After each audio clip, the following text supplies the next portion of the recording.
नमस्कार, मैं हूं सौरभ शर्मा और आज है शानदार मंगलवार, जिसे आप कह सकते हैं सुपर ट्यूसडे।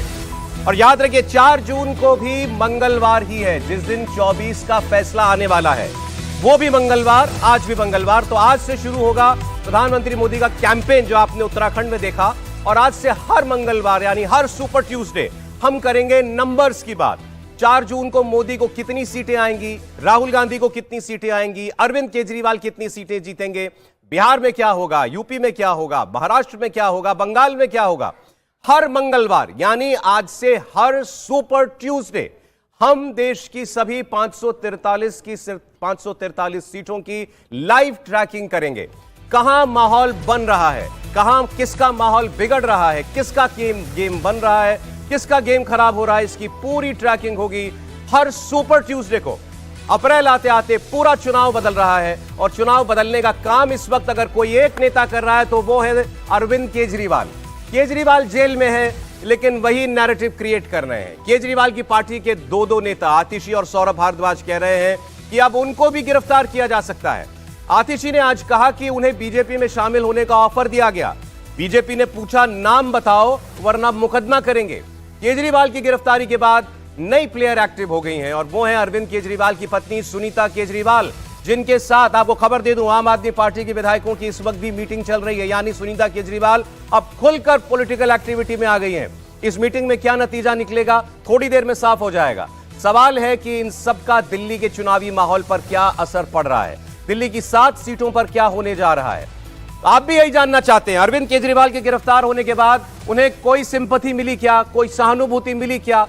कल एक रात अरविंद केजरीवाल ने तिहाड़ जेल में बिताई है, उसका क्या असर पड़ रहा है? आज का ओपिनियन पोल, इसीलिए हम दिल्ली से ही शुरू करने जा रहे हैं। जी आज ओपिनियन पोल का दिन है। आज पूरे दिन आप इंडिया टीवी पर दिल्ली से शुरू होकर उत्तर प्रदेश तक देश की सभी 550 सीटों का ओपिनियन पोल देखेंगे। ये तब सबसे ताजा सर्वे देखेंगे जो अरविंद केजरीवाल की गिरफ्तारी के बाद किया गया है। क्या दिल्ली में अरविंद केजरीवाल इस बार एक भी सीट जीत पा रहे हैं? दिल्ली की जनता के मन में उनकी गिरफ्तारी को लेकर बीजेपी के लिए गुस्सा है या अरविंद केजरीवाल के ऊपर कहीं ना कहीं भ्रष्टाचार के आरोप चिपक गए हैं? इस सवाल का जवाब आपको आज के इस सुपर ट्यूसडे के इस सुपर ओपिनियन पोल में मिलने जा रहा है। जल्दी से एक रिकैप। कल अरविंद केजरीवाल की पहली रात बीती है दिल्ली की तिहाड़ जेल में। दिल्ली का मुख्यमंत्री तिहाड़ जेल के अंदर बंद है। इससे पहले 10 दिन तक, 11 दिन तक ईडी की कस्टडी में था। ईडी ने कहा शराब घोटाले के किंग पिन अरविंद केजरीवाल। अरविंद केजरीवाल सवालों के जवाब नहीं दे रहे हैं, इधर उधर की बातें कर रहे हैं। उनकी पत्नी सुनीता केजरीवाल अब खुलकर पॉलिटिकल फ्रंट पर आ गई हैं। इस वक्त उनकी आम आदमी पार्टी के विधायकों के साथ बैठक चल रही है। आतिशी और सौरभ भारद्वाज का नाम अरविंद केजरीवाल ने शराब घोटाले में घसीट लिया है। आतिशी ने आज कहा कि उन्हें बीजेपी में जाने का ऑफर दिया गया, नहीं तो धमकी दी गई कि उन्हें सौरभ भारद्वाज को और राघव चड्ढा को, यानी ये 3 बड़े नेता अभी बाहर हैं फिलहाल, उनको भी गिरफ्तार कर लिया जाएगा। इस सब का असर क्या पड़ रहा है, इस ओपिनियन पोल में क्या दिखाई दिया, यह हम आपको बताएंगे। मेहमानों के साथ पहले आपको मिलवा दे भावेश झा सीएनएक्स से हमारे साथ हैं, जिन्होंने सर्वे किया। भावेश, बहुत स्वागत आपका। हर्षवर्धन त्रिपाठी जी हमारे साथ हैं। हर्षवर्धन जी स्वागत आपका भी। राहुल महाजन साहब हमारे साथ यहाँ हमारे इस नए सेट पर मौजूद हैं। राहुल जी आपका स्वागत है। और सभी चौगांवकर साहब भी हमारे साथ मौजूद हैं। प्रोफेसर संगीत रागी बस आपको किसी भी पल ज्वाइन करने जा रहे हैं, लेकिन पहले जरा आज की इन पॉलिटिकल खबरों की बात कर लें, फिर मैं आपके सामने दिल्ली का ओपिनियन पोल रखने जा रहा हूं, क्योंकि ये वक्त कहानी कुर्सी का भी होता है, ये आप जानते हैं। लेकिन आज सुपर ट्यूसडे है हर्षवर्धन जी, और हर मंगलवार आज से हर सुपर ट्यूसडे यही ऐसा ही सीटों का ट्रैकर हम दिखाने जा रहे हैं। लेकिन आज की ट्रैकर तो सुनीता केजरीवाल है, विधायकों के साथ बैठक खुल करके, और आतिशी कह रही है मुझे गिरफ्तार कर लेंगे, मुझे ही नहीं सौरभ भारद्वाज और राघव चड्ढा को भी। देखिए सौरभ जी, मुझे लगता है कि भारतीय राजनीति में अरविंद केजरीवाल अब तक के जितने भी आप कहें कि ये एक कैरेक्टर था, ये एक बदल देने वाली राजनीति, उसमें सबसे अलग है। और मैं ये मानता हूं कि उनके ऊपर अलग से शोध किया जाना चाहिए। अरविंद केजरीवाल जो राजनीति कर रहे हैं, इसका कोई भी और जोड़ नहीं मिलता। मतलब कहे कि प्रेसिडेंस होता है ना किसी चीज का, कि ऐसा कोई नेता है, कोई दूसरी तरह का नेता है, ये नेता आज तक नहीं था। अभी तक आप सोच रहे थे कि वो क्या क्या कर सकते हैं। वंशवाद, परिवारवाद और भ्रष्टाचार के विरोध की बुनियाद पर खड़ी पार्टी की पूरी पार्टी उनकी पत्नी सुनीता केजरीवाल के सामने नतमस्तक है। और हम राष्ट्रीय टेलीविजन पर यह चर्चा कर रहे हैं कि देश का विमर्श दिल्ली की 7 लोकसभा सीटों वाले जो आम आदमी पार्टी जिसमें 0 सीटें उसके पास हैं, हाँ। वो बदलने जा रही है क्या? तो बड़ी बात है, इसीलिए मैं कह रहा हूं शोध का विषय है। अब दूसरी जो बड़ी बात, जब आतिशी मार्लेना ने कल शाम 6 बजे के आसपास कहा कि हम कल धमाका कर देंगे, तो सबको लगा भाई क्या धमाका होगा, तो ये तो सबको पता था कि सबको भाजपा कह रही कि हमारे में आ जाओ। अच्छा, भाजपा जिस तरह से ले रही लोगों को, उसमें बहुत आश्चर्य नहीं होता, क्योंकि वो तो किसी को भी राह चलते ले लेती है कि भाई आ जाओ, तुम भी आ जाओ, दाग भी लगा है तो छूट जाएगा, सब कुछ हो जाएगा। लेकिन आतिशी जब ये कहती हैं और उसमें बिना किसी संदर्भ के, कोई वजह नहीं, बेचारा वो अभी मतलब मैं चूंकि बीमारी में है इसलिए बेचारा कह रहा हूं, राघव चड्ढा वो बेचारे अभी अपनी आंख का इलाज करा रहे हैं। ना लेकिन वो लोग पूछ रहे हैं कितना लंबा इलाज भाई? नहीं, मान लीजिए लंबा हो गया, थोड़ा राहत लेनी है, थोड़ा अस्पताल में रुकना है, यहां दिल्ली से बैठ के लंदन मार दिया। इतना बड़ा निशाना, इतना तगड़ा निशाना तो मुझे राजनीति में नहीं दिख रहा है। आतिशी मार्लेना ने जो कल किया है, अब फिर से हम ये मान सकते हैं नए सिरे से। आपने उस दिन बताया था, भास्कर ने शायद बताया था कि नंबर 2 तो वो हो गई। अब मुझे लगता है कल की प्रेस कॉन्फ्रेंस के बाद बिना किसी बहस के स्वीकारना चाहिए कि दिल्ली में अरविंद केजरीवाल के जो जिसको हम कहते हैं नंबर 2, वो आतिशी मार्लेना है। ठीक है, लेकिन भैया भरोसा तो घर वाली से ज्यादा किसी पर नहीं होता। और वो इस वक्त बैठक कर रही है विधायकों के साथ। रागी जी पहुंच गए स्टूडियो में। रागी जी, सुनीता केजरीवाल की विधायकों के साथ बैठक, पॉलिटिकल इनिंग शुरू। हाँ, मुझे लगता है कि ये तो होना ही था। एक फिल्म है ना, उसका कैप्शन ये है, प्यार तो होना ही, प्यार तो होना ही था। तो अरविंद केजरीवाल को किसी पर विश्वास नहीं हुआ। अंतिम में कुल मिलाकर के अपनी पत्नी पर ही वो विश्वास हुआ। और जो कहा जा रहा था कि ये क्या दूसरी राबड़ी देवी होंगी, तो पढ़ी लिखी राबड़ी देवी का पदार्पण हो चुका है। जो दूसरी बात जो कल से मुझे ध्यान में आ रहा है कि आखिर अरविंद केजरीवाल ने जो बात चार्जशीट में रखी हुई थी, उसको कल एएसजी ने क्यों कोर्ट में ये बात कही? कहीं ऐसा तो नहीं? देखिए, अरविंद केजरीवाल बहुत शातिर प्लेयर हैं, ये हमको मान के चाहिए। और जो एक प्रोफेशनल सातिराना अंदाज है, कहीं उससे ज्यादा वो सातिर हैं, बड़ा पढ़े लिखे आदमी हैं। ईडी ने अपने चार्जशीट में कहा है कि शराब घोटाले का किंगपिन जो है वो ये है। कहीं ऐसा तो नहीं कि अरविंद केजरीवाल आतिशी का और सौरभ भारद्वाज का नाम लेकर के वो पूरे जांच की दिशा को ही भटकाना चाहते हो? और ईडी जो है वो अपना फोकस जो है वो किंगपिन पर रखे हुए है। और इसीलिए अभी तक, क्योंकि हो सकता था यदि ईडी का ऐसा नहीं होता तो ईडी जो है वो आतिशी को भी समन भेजती। मैं ऐसा इसलिए कह रहा हूं कि विजय नायर उनके कैंपेन मैनेजर भी था, और विजय नायर को इनफैक्ट इंट्रोड्यूस करने वाला कोई और नहीं था। जो कहा जा रहा था कि से उनको मनीष सिसोदिया ने, नहीं, विजय नायर को इंट्रोड्यूस आम आदमी की पार्टी में बेसिकली आतिशी मार्लेना ने ही किया था।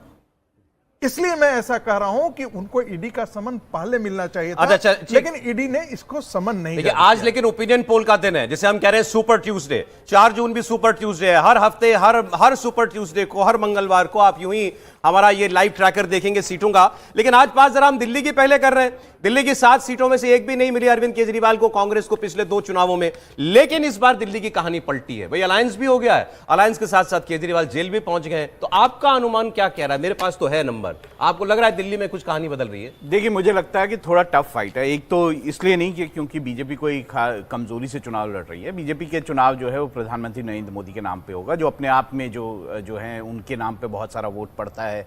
वो बहुत ही माना जाता है कि सबसे ज़्यादा पॉपुलर प्राइम मिनिस्टर हैं। ये भी कहा जाता है कि वो देश को सही दिशा में ले जा रहे हैं। तो इससे ये लगता है कि उनके नाम पे वोट पड़ेगा तो पहले ही बीजेपी एडवांटेज में रहेगी। लेकिन दूसरी तरफ जब आप ये देखें कि आप और कांग्रेस एक तरफ हैं, तो ऐसे में मुकाबला सीधा सीधा होगा। जो पहले त्रिकोणीय मुकाबला होता था, इस बार सीधा जो है मुकाबला वो जो है वो जो अलायंस है उसके और बीजेपी के भीतर होगा। और बीजेपी ने शायद इसीलिए बीजेपी ने बहुत सारे यहां पर अपने कैंडिडेट्स एक को छोड़ के बाकी सब कैंडिडेट। केजरीवाल के जेल जाने का कोई असर होगा? मुझे लगता है कि असर रहेगा। बिल्कुल। सीटों पर फाइट होगी? बिल्कुल होगी। निकल भी सकती है गठबंधन की सीट? बिल्कुल निकल सकती। तो अब जरा आपके सामने मैं सर्वे रख ही देता हूं। दिल्ली की 7 सीटों का सर्वे, अरविंद केजरीवाल के जेल जाने का कोई असर पड़ा क्या दिल्ली की जनता के मन पर? आपके सामने सर्वे रख रहा हूं 7 सीटों का। दोस्तों देखिएगा, ऊपर आपके टैली चल रही है। शुरुआत दिल्ली की 7 सीटों से हो रही है, और 7 सीटों में से क्या एक भी सीट पर कहीं कोई ऐसा कड़ा मुकाबला देखने को मिल रहा है अरविंद केजरीवाल के जेल जाने का कहीं कोई असर दिखाई देता है क्या? ये आपके सामने आ रहा है ओपिनियन पोल। दिल्ली की 7 लोकसभा सीटें जो सातों की सातों थी भारतीय जनता पार्टी के पास 2014 में भी और 2019 में भी, इसका क्या असर पड़ने जा रहा है? सर्वे आपके सामने आ रहा है दिल्ली की 7 लोकसभा सीटों का। चांदनी चौक, इसके अलावा उत्तर पूर्वी दिल्ली के बाद उत्तर पश्चिमी दिल्ली, तमाम सीटें पश्चिमी दिल्ली, दक्षिणी दिल्ली, क्या कोई असर है? देखिए, सातों की सातों सीटें भारतीय जनता पार्टी एक बार फिर जीतती हुई दिखाई दे रही है। सर्वे कह रहा है दिल्ली के अंदर कोई प्रभाव अरविंद केजरीवाल का जेल जाने का नहीं है। दिल्ली में इनफैक्ट शराब घोटाले की आंच अरविंद केजरीवाल तो महसूस कर ही रहे हैं। इस बार गठबंधन में भी कहानी पलटती हुई नहीं दिखाई दे रही है। गठबंधन होने के बावजूद दिल्ली की 7 सीटें भारतीय जनता पार्टी जीत सकती है एक बार फिर लगातार स्ट्रेट तीसरे चुनाव के अंदर। यह बड़ी खबर है इस वक्त जो हम आपको दे रहे हैं। इंडिया टीवी सीएनएक्स के ओपिनियन पोल के मुताबिक अरविंद केजरीवाल के ऊपर जो आरोप लगे हैं और उसके बाद उनकी हिरासत और फिलहाल जेल, इसका दिल्ली के वोटर के मन पर उनको सहानुभूति देने वाला कोई प्रभाव पड़ता हुआ नहीं दिखाई दे रहा। भावेश, बिल्कुल सही कह रहे हैं आप। पूरे दिल्ली का जो कॉस्मोपॉलिटन सिटी है, यहाँ पे आप यदि ये उम्मीद करें कि कोई नेता यदि भ्रष्टाचार के मामले में जेल में है और उसके लिए सिंपैथी है लोगों के मन में, तो ये बेईमानी होगा। दिल्ली में बहुत पढ़े लिखे लोग हैं, अधिकतर आप देखें 2-3 कॉन्स्टिट्यूंसी को छोड़ के, तो उनकी जो एवरेज लिटरेसी रेट है वो लगभग 100% के आसपास है। तो वहाँ पर ये मान लेना कि उसका सिंपैथी वोट अरविंद केजरीवाल को मिलेगा, वो बहुत ही मुश्किल है। देखिए, दिल्ली में जो अरविंद केजरीवाल की जो ताकत रही है वो भ्रष्टाचार के खिलाफ लड़ने वाली की रही है। जिस तरह अरविंद केजरीवाल ने 2014 का इलेक्शन आप याद कीजिए, उससे पहले जब इनका गठबंधन हुआ था कांग्रेस के साथ पहली बार, उसके बाद उस टाइम तो वो अपने जब पॉपुलैरिटी के सबसे बड़े शिखर पे थे। उस टाइम आपने देखा होगा जब उन्हें पॉपुलैरिटी के शिखर पे थे, पहले उन्होंने फ्री बिजली फ्री पानी इंट्रोड्यूस किया था, बहुत ज्यादा पॉपुलैरिटी हुआ था। उसके बाद भी बीजेपी वहां पे 7 की 7 सीट ले आई थी। उसका सबसे बड़ा रीज़न ये था कि उन्होंने कांग्रेस के साथ वहाँ गठबंधन किया था, एक वजह वो थी। दूसरी वजह ये थी कि अरविंद केजरीवाल हो सकता है कि असेंबली के लिए एक पॉपुलर फेस हो, क्योंकि विपक्ष में उनके खिलाफ कोई उस कद का नेता नहीं है दिल्ली में। लेकिन लोकसभा के मामले में अरविंद केजरीवाल जिस तरह की पॉलिटिक्स करते हैं वो बिल्कुल फिट नहीं बैठते कि वो प्रधानमंत्री के खिलाफ इस तरह की बातें कह रहे हैं, उसको लोग एक्सेप्ट नहीं करेंगे। लेकिन इल्जाम तो उन्होंने प्रधानमंत्री पे ही लगाया ना कि मुझे झूठे मामले में फंसाया है। उनका जो वोटर है कम से कम उसके मन में उनको उम्मीद होगी कि उनके लिए कोई भावना जागेगी, वो तो नहीं दिख रहा कहीं भी। देखिए, पहली बात तो ये कि अरविंद केजरीवाल खुद इस बार 7 सीट पे नहीं लड़ रहे हैं, तो ये भी मान लेना कि 7 के 7 सीट पे कोई असर होगा ये नहीं है। खुद 4 सीटों पे लड़ रहे हैं, 3 सीटों पे इन्होंने कांग्रेस को दान में दिया हुआ है। और खुद आप देखेंगे तो देखेंगे कांग्रेस ने आम आदमी पार्टी उस तरह का कैंडिडेट भी नहीं दिया है जो बहुत ज्यादा विनिंग सिचुएशन में हो। दूसरी तरफ देखेंगे जो बीजेपी और आम आदमी पार्टी का वोट शेयर का डिफरेंस देखेंगे लोकसभा में, तो बहुत ज्यादा है। उसको आप यदि 2-3% का वोट यदि शिफ्ट भी होता है, हालांकि वो भी नहीं है, वो मैं कह रहा हूँ यदि इस मामले के बाद यदि आप ये सोच रहे हैं कि यहाँ पे लोग इस ढंग से सोच के कि इनको अरेस्ट हो गया, 2-3% वोट भी एक्स्ट्रा नहीं मिला गठबंधन। बिल्कुल नहीं, मुझे तो ऐसा कोई भी आदमी नहीं मिला। मुझे कम 5 से 10% वोट अरविंद केजरीवाल का घटेगा लोकसभा चुनाव। आप उस वर्ग को सोचिए ना जो ये सोचता था, जिसको हम एस्पिरेशनल इंडिया वाला वर्ग, बिल्कुल सही, जो सोचता है कि आकांक्षी भारत बहुत अच्छा काम करेगा। तो देश की राजधानी में वो एक व्यक्ति को चुनते हैं, पढ़ा लिखा है, IRS है, IITN है, वो भ्रष्टाचार के खिलाफ बात कर रहा था। आज वो आदमी भ्रष्टाचार के मसले पर जेल में है। आज उसकी पार्टी के बड़े बड़े नेता भ्रष्टाचार के मसले पर जेल में है और वो सीधे निशाना लगा रहा है प्रधानमंत्री नरेंद्र मोदी पर, जिनका सिर्फ एक प्रधानमंत्री का कार्यकाल नहीं है, 2 प्रधानमंत्री के कार्यकाल हैं। और 2001 से 2014 तक गुजरात के मुख्यमंत्री के तौर पर गुजरात मॉडल यानी डेवलपमेंट का मॉडल मैं हर्षवर्धन जी ये कह रहा हूं, अगर मैं आम आदमी पार्टी का समर्थक हूं तो मैं तो आक्रोश में होऊंगा ना कि मेरे मुख्यमंत्री को, मेरे नेता को जेल में डाला। मेरा ये मानना है कि वो एक जो वर्ग है वो ज्यादा आक्रामक होगा, लेकिन घोर आम आदमी पार्टी का समर्थक जो वर्ग है उसके ऊपर एक लेयर चढ़ी हुई है, जिसकी चर्चा हम लोग बार बार कर चुके हैं। वो 10% का मतदाता जिसको नरेंद्र मोदी बड़े नेता दिखते हैं, अरविंद केजरीवाल दिल्ली में विकल्प दिखते हैं क्योंकि भाजपा यहां वो विकल्प नहीं दे पाती है, वो छिटकेगा, वो दुखी होगा, वो पीड़ित होगा, वो गुस्सा होगा। क्या आप कुछ जोड़ रहे थे? देखिए, जो हर्षवर्धन जी बात करते, देखिए दिल्ली में बीजेपी और आम आदमी पार्टी का जो वोट से जो स्विच होता है, हम लोग पहले भी इस पे बात कर चुके, 20% का वो जो ब्रैकेट है जो असेंबली में अरविंद केजरीवाल को मिलता है और लोकसभा में, बिल्कुल ठीक। वो वोटर किसी का नहीं है, वो वोटर एंटी कांग्रेस वोट है। ये आप मान के चलिए, वो एंटी कांग्रेस वोट है, कांग्रेस को वोट नहीं गया है वो, जो असेंबली में केजरीवाल को मिलता है और लोकसभा में बिल्कुल। तो वो ये मान लेना कि ये भ्रष्टाचार के मामले के बाद, और एंटी कांग्रेस का वो वोट बैंक बना कब? वो वोट बैंक बना जब एंटी कांग्रेस मूवमेंट चल रहा था इंडिया में, जो अन्ना का आंदोलन चल रहा था। एंटी कांग्रेस मूवमेंट मानिए, एंटी करप्शन मूवमेंट मानिए, वो वोट बैंक इनके खिलाफ है लोकसभा में। तो ये मान लेना कि वो एंटी कांग्रेस वोट या एंटी करप्शन वोट इस वजह से अरविंद केजरीवाल को या कांग्रेस के अलायंस को मिलेगा, बहुत बेमानी। ठीक है। समीर जी, आपको हैरानी है कोई कि केजरीवाल को कोई सिंपैथी नहीं मिली? नहीं, मुझे कोई हैरानी नहीं, और हम तो कई बार कानूनी कुर्सी में इस बात की चर्चा कर भी चुके थे पिछली बार कि 7 सीटें भारतीय जनता पार्टी जीतने वाली है। देखिए, 2014 में जब अरविंद केजरीवाल अपनी लोकप्रियता के शिखर पर रहे थे, उस समय भी भारतीय जनता पार्टी ने 7 सीटें जीती। 2019 में भी भारतीय जनता पार्टी ने 7 सीटें जीती। और आप देखिए 2024 में भारतीय जनता पार्टी अपने 7 में से 6 सांसदों का टिकट काट देती है, सिर्फ मनोज तिवारी को रिपीट कर रही है।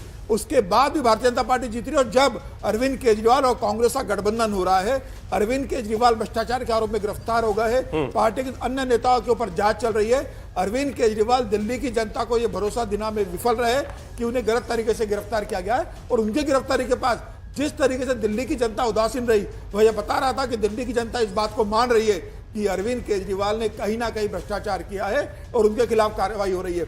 मुझे लग रहा है अरविंद केजरीवाल चाहे कांग्रेस से चले जाए या अरविंद केजरीवाल का कैडर सड़क पर उतर जाए, 7 सीटें भारतीय जनता पार्टी जीतेगी। और इसका असर सिर्फ दिल्ली में नहीं होगा। आप देखिए, अरविंद केजरीवाल के जो करप्शन के आरोप में जेल गए, पंजाब में जो इन्हें समर्थन मिला था, पंजाब में भी इनका समर्थन कम हो जा रहा है। अच्छा, इस दिल्ली के बाद हम पंजाब का ही सर्वे आपको दिखाने वाले हैं, तो पंजाब में भी स्थिति साफ हो जाएगी, जहां पर आम आदमी पार्टी बहुत मजबूत है दिल्ली की तरीके से, और वहां लेकिन अलायंस नहीं है। क्या इसको इस तरीके से भी देखा जा सकता है कि लोगों ने कहीं ना कहीं अरविंद केजरीवाल के ऊपर जो आरोप लगा है उसमें कुछ दम पाया? इस पर भी हम लोग बात करेंगे, लेकिन मैं जरा दिल्ली की एक एक सीट की चर्चा कर लेना चाहता हूं। और भावेश से हम ये जानेंगे, जैसा अभी राहुल जी कह रहे थे, कुछ सीटों पर फाइट होनी चाहिए, आपको ऐसा लगता है? मुझे ऐसा किसी कोई एक सीट आपको ऐसी दिखाई दे रही है? मैं चांदनी चौक से शुरू कर रहा हूं। बीजेपी ने उम्मीदवार बदला है यहां पर, प्रवीण खंडेलवाल जो है यहां से लड़ रहे हैं कांग्रेस, और कांग्रेस के पास है चांदनी चौक की सीट। चांदनी चौक की सीट पर कोई मुकाबला दिख रहा है? नहीं, चांदनी चौक सबसे सेफ सीट है बीजेपी के लिए मेरे मामले में। और वो सब, मुझे लगता है दिल्ली में सबसे ज्यादा अंतर से यदि बीजेपी का कोई कैंडिडेट जीत सकता है तो प्रवीण खंडेलवाल जीतेंगे। दूसरी सीट है उत्तर पूर्वी दिल्ली। मनोज तिवारी जो एक उम्मीदवार, एक सांसद अपना रिटेन किया है, रिपीट किया है जिसको चुनाव में, मनोज तिवारी वर्सेस कांग्रेस, ये भी यहां भी कांग्रेस के साथ टक्कर है उत्तर पूर्वी दिल्ली में, ये सीट। हाँ बिल्कुल, यहाँ पे थोड़ा सा फाइट देख सकते हैं, क्योंकि देखिए मनोज तिवारी जब बीजेपी के प्रेसिडेंट थे उस टाइम भी उनका जो समन्वय था जो यहाँ के बीजेपी के स्टेट यूनिट से बहुत अच्छा नहीं था। तो वो एक थोड़ा सा मेरे ख्याल से डिसअपॉइंटेड है। बीजेपी ने हालांकि बहुत स्मार्टली, क्योंकि बीजेपी को एक पूर्वांचल का एक फेस चाहिए था, जिसके वजह से, क्योंकि दिल्ली में पूर्वांचल का वोटर्स एक बहुत बड़ी फैक्टर है और वही एक फैक्टर अरविंद केजरीवाल को असेंबली में बहुत हेल्प करती है। तो उसके लिए शायद इनको रिपीट किया है, लेकिन ज़्यादा बेहतर होगा यदि इनको रिप्लेस किया जाता है, क्योंकि बहुत सबसे ज़्यादा एंटी अब तो हो गया, अब तो हो गया, लेकिन सबसे ज़्यादा जो माहौल मतलब एंटी सेंटिमेंट है वो इन्हीं के खिलाफ था लोकसभा कैंडिडेट के रूप में। लेकिन सीट निकालते दिख रहे हैं। हाँ, सीट निकाल लेंगे। जैसा मैंने कहा कि गैप जो है वो बहुत ज्यादा है, लगभग 20% के आसपास का गैप है नंबर 1 नंबर 2 पार्टी में। तो हारेंगे तो नहीं, लेकिन थोड़ा सा मुश्किल जरूर होगी इनके लिए। रागी साहब, अरविंद केजरीवाल को कोई सहानुभूति का वोट नहीं? देखिए, मुझे तो मैं तो इससे इतर जाता हूँ। यदि आज 10 सीटें होती तो भारतीय जनता पार्टी को दिल्ली में 10 की 10 सीटें मिलती। अरविंद केजरीवाल के प्रति सहानुभूति के लिए कौन आएगा? एक बहुत अच्छा पढ़ा लिखा वर्ग था जो अरविंद केजरीवाल के साथ ईमानदार राजनीति के नाम पर आया था। अरविंद केजरीवाल का जो कोर वोटर है, कोर वोटर जिसे कह सकते हैं, वो पूर्वांचल का, जो बिहार उत्तर प्रदेश से आया हुआ, जो मजदूरी करता है, डेली वेजेस वाला है, सब्जी बेचने वाला है, ठेला लगाने वाला है, ये एक बहुत बड़ा वर्ग है जो उनकी योजनाओं से बेनिफिट्स भी उसको मिलता है, चाहे वो मोहल्ला क्लिनिक हो या अन्य। वो एक बहुत बड़ा वर्ग है जो बेनिफिशियरी का वर्ग है, जो अरविंद केजरीवाल की राजनीति को पसंद भी करता है और उनका कोर वोटर भी है। लेकिन इसके अतिरिक्त आप ध्यान रखिए कि एक मिडिल क्लास का ऐसा वर्ग भी था जो अरविंद केजरीवाल से इस आधार पर जुड़ा था कि वो कांग्रेस के साथ नहीं जुड़ना चाहता था और भारतीय जनता पार्टी से भी वो दूरी बना करके रखे हुए था। वो वोटर जो है वो अरविंद केजरीवाल के पास चला गया है। ऐसी स्थिति में जब अरविंद केजरीवाल के खिलाफ एक सबूत है, सबूत के तौर पर ईडी ने प्रस्तुत किया है और उस सबूत को लगभग कोर्ट ने अमान्य नहीं किया है, नहीं तो जेल नहीं देता कोर्ट ने, बेल नहीं मांगने जा रहे हैं। इससे भी ये चीजें गहराई है कि अरविंद केजरीवाल जो है यदि आज जेल में है तो उसमें भूमिका प्रधानमंत्री की और भारतीय जनता पार्टी की नहीं है। कोर्ट ने कहीं ना कहीं माना है कि वो जेल के योग्य हैं, इसीलिए उनको जेल में डाल दिया है, इसलिए उनको जुडिशियल कस्टडी में दे दिया है। यदि अरविंद केजरीवाल बेल पर निकल जाते हैं, कल जाकर के हाईकोर्ट उनको बेल दे देता है या सुप्रीम कोर्ट बेल देता है, तब दिल्ली की राजनीति की तस्वीर बिल्कुल बदल जाएगी। लेकिन इसकी मुझे दूर दूर तक संभावनाएं नहीं दिखती हैं। और आज के दिन में यदि चुनाव होता है, इसी स्थिति में पृष्ठभूमि में चुनाव होता है, तो यकीन मानिए भारतीय जनता पार्टी के लिए कोई बहुत बड़ा चैलेंज दिल्ली में वोट अभी आगे पड़ना है, शुरुआती फेजेस में नहीं है। तो आप कह रहे हैं केजरीवाल बाहर आ गए तो शायद असर कुछ पड़े, इसका असर हो सकता है। ठीक है, इसका असर हो सकता है। देखिए एक बार बस मैं ईस्ट दिल्ली की सीट भी दिखा दूं, फिर आप बोलिएगा। एक मिनट ये कमेंट करता हूं कि देखिए ऐसा नहीं है कि सिर्फ केजरीवाल के सेंटीमेंट के कारण कोई यहाँ बदलाव होगा। केजरीवाल ने सोमनाथ भारती या महाबल मिश्रा या फिर सहीराम पहलवान जिस तरह के कैंडिडेट्स दिए हैं, बड़े अच्छे कैंडिडेट, उन्होंने धरातल पे काम किया हुआ है। ये कैंडिडेट्स जो हैं ये भी अपने आप में मजबूत कैंडिडेट्स हैं और सिर्फ कि कोई सेंटीमेंट से हो जाएगा ऐसा नहीं है। और बीजेपी ने जो नए नामों पर, चेहरों पर जो अपना दाव लगाया है, ऐसा नहीं है कि वो टेस्टेड कोई चेहरे।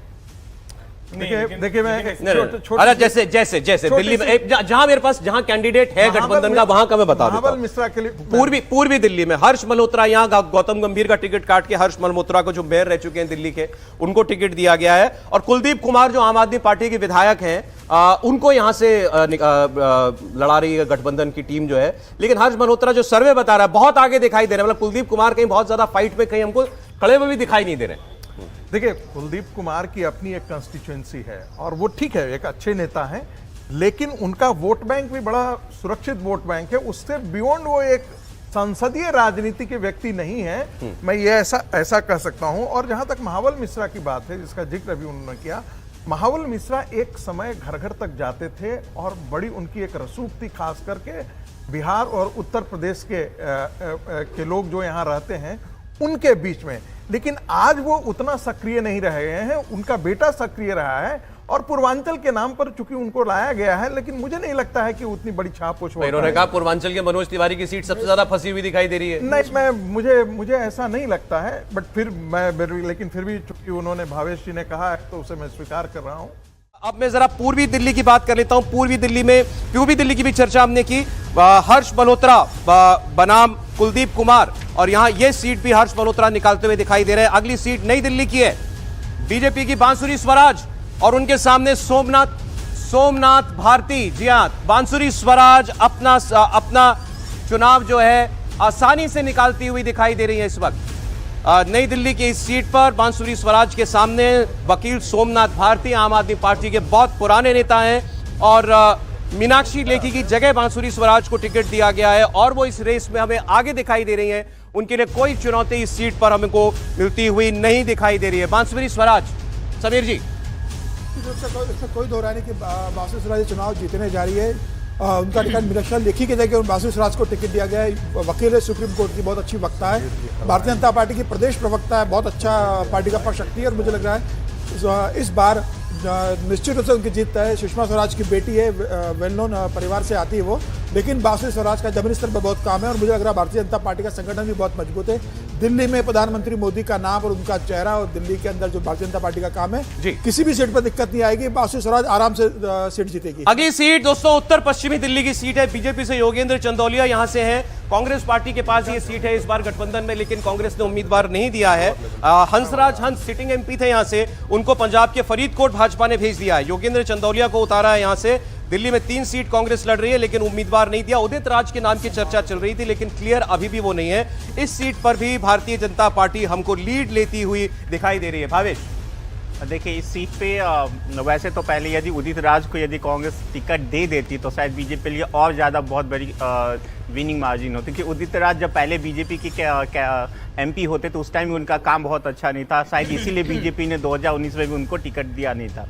देखिए उस सीट पे पूरे दिल्ली में आप देखेंगे जो बीजेपी ने अपने स्थानीय नेता को, खासकर जो ईस्ट दिल्ली देख लीजिए चाहे उत्तर पश्चिम देखिए, इनसे उन्होंने अपने 3 जनरल सेक्रेटरी को जो स्टेट यूनिट है उनको लड़ाया है। मुझे जहाँ तक समझ में आ रहा है कि इसका सबसे बड़ा वजह वो असेंबली चुनाव जो अगले साल होना है उसको ध्यान में रखते। देखिए दिल्ली में बीजेपी पिछले 2 लोकसभा चुनाव में कि ज़्यादातर स्टार को लड़ाई है चुनाव में और वो बेहतर परफॉर्म किया, लेकिन बीजेपी के लिए एक मौका था कि क्योंकि यहाँ पे लगभग 20-25% का जो गैप है पहली और दूसरी पार्टी के बीच में, उसको भुनाने के लिए उन्होंने अपने स्थानीय नेता को आगे बढ़ाने की कोशिश की और वो एक सही फैसला है। उसमें जो उत्तर पश्चिम वाला जो क्षेत्र है उसमें आप देखें, उत्तर नॉर्थ वेस्ट वाला, उसमें आप देखेंगे यदि बीजेपी का जो कैंडिडेट है जो योगेंद्र चंदौलिया पहले से वहाँ पे बहुत एक्टिव है और जमीनी स्तर पर बहुत ज़्यादा काम कर चुके हैं, जिसका फायदा बीजेपी को वहां पे मिलता हुआ दिखता है। अरे पश्चिम सीट की मैं बात करना चाहता हूं। अब अभी आपके सामने राहुल जी ने कहा था कि महाबल मिश्रा जैसे नेताओं का असर पड़ना चाहिए चुनाव में, तो यहां कमलजीत शेरावत हैं भारतीय जनता पार्टी से, मुकाबला उनका महाबल मिश्रा से है। ये सीट दोस्तों थी परवेश वर्मा की और रिकॉर्ड मार्जिन से वो जीते थे 19 के चुनाव में, लेकिन उनका टिकट कटा है। अब यहां कमलजीत शेरावत भाजपा से, उनका मुकाबला महाबल मिश्रा से। महाबल मिश्रा इस सीट पर हमको नहीं लग रहा कि कोई कमाल करते हुए दिखाई दे रहा है। राहुल जी को फिर भी उम्मीद थी। देखिए जैसे मैंने कहा कि देखिए आप नए कैंडिडेट्स के साथ टेस्ट कर रहे हैं, इसमें कोई बुराई नहीं है कि बीजेपी नए कैंडिडेट्स के साथ टेस्ट कर रही है, लेकिन ये सारे जो नए कैंडिडेट्स हैं इन्होंने कभी भी उस तरह से लोकसभा चुनाव नहीं देखा। महाबल मिश्रा जो है वो लोकसभा चुनाव देख चुके हैं, वो कर चुके हैं इस काम को। दूसरी चीज़, ऐसे कोई महाबल मिश्रा पे कोई ऐसे आरोप भी नहीं है कि आप महाबल मिश्रा को किसी उसमें घेर सकें। ये बात सही है कि महाबल मिश्रा उम्र है, उनका बेटा ज़्यादा एक्टिव है, ये सारी बातें, लेकिन फिर भी मुझे लगता है कि इन कैंडिडेट्स के कारण जो कैंडिडेट्स दे रही है उसके कारण आपको एक एज जरूर मिलता है। नहीं, मोदी के चुनाव में मैं एक भावेश से इसको क्लियर कर लेना चाहता हूं क्योंकि आपने कैंडिडेट्स की बात की। सर आ रहा हूं एक मिनट। इंडिविजुअल कैंडिडेट का कोई ऑपोजिशन का कैंडिडेट है, उसके अपने वोट, अपने पर्सनल वोट का कोई प्रभाव पड़ रहा है क्या? देखिए इस पर्टिकुलर सीट पे यदि आप देखें ओवरऑल यदि आप बात करें तो दिल्ली में बहुत ज़्यादा बीजेपी के कैंडिडेट को लेकर बहुत ज़्यादा असर नहीं पड़ रहा है कि वो कौन सा कैंडिडेट है। वो वोट यदि पड़ना है तो प्राइम मिनिस्टर मोदी के नाम पे, लेकिन यदि अपोजिशन का कोई कैंडिडेट बहुत अच्छा है तो उस पर जरूर थोड़ा बहुत असर हो सकता है। जैसे आपने महाबल मिश्रा की बात की, तो महाबल मिश्रा की वजह से शायद नहीं वहाँ पर कुछ उनको थोड़ा सा जो वोट का गैप ये देखें यहाँ थोड़ा सा क्लोज है। प्रवेश वर्मा के टिकट कटने के बाद से जो वहाँ पे एक थोड़ा सा नाराजगी है जाटों के बीच में, जिसका शायद बीजेपी को खामियाजा भुगतना पड़ सकता है। लेकिन फिर भी मैं कहता हूं कि क्योंकि बीजेपी का लीड बहुत ज्यादा है पूरे सातों के सातों सीट पे, इसीलिए यहाँ पे बहुत ज्यादा रिजल्ट्स पे बहुत ज्यादा असर। पिछली बार जो है उनका कैंडिडेट एक छोटा कमेंट करना चाह रहे हैं, अंतिम दिल्ली की बात करके पंजाब पर जाऊंगा। देखिए शेरावत भी जो है अभी जो कैंडिडेट दिया है वह भी जाट है, और दूसरी बात उनका जो ईगो था प्रवेश वर्मा के, उस ईगो को जो केंद्रीय हाईकमान है उसने सैचुरेट किया है, उनको प्रभारी बना करके भेज दिया गया है दूसरी तरह, ताकि वो बहुत ज्यादा जो है वो जाट के नाम पर हरवाने जो होता है आंतरिक नाराजगी वाला वो फैक्टर काम नहीं करेगा। मुझे लगता नहीं है कि वो काम करने जा रहा है। और दूसरी बात, जो दिल्ली की जो कॉन्स्टिट्यूएंसी हुई है उसमें जो फेर बदल हुआ है क्षेत्रों का, वो उसका भी असर था। एक समय था महाबल मिश्रा के लिए वो अनुरूप दिखता था, आज के दिन में वो अनुरूप नहीं रहा। दक्षिणी दिल्ली की सीट, यहां से रमेश भिदुड़ी का टिकट काटा है, लेकिन रामवीर सिंह भिदुड़ी को भारतीय जनता पार्टी लड़ा रही है और आम आदमी पार्टी ने यह कैंडिडेट दे दिया है सही राम पहलवान बनाम रामवीर सिंह भिदुड़ी। और यह सीट भी, दक्षिणी दिल्ली की सीट भी भारतीय जनता पार्टी जो है साउथ दिल्ली की सीट आसानी से निकाल लेगी, यह हमारा सर्वे कह रहा है। तो यह आपके सामने इंडिविजुअल दिल्ली की 7 सीटों की बात हमने की और दिल्ली की 7 सीटें एक बार फिर भारतीय जनता पार्टी जीत सकती है।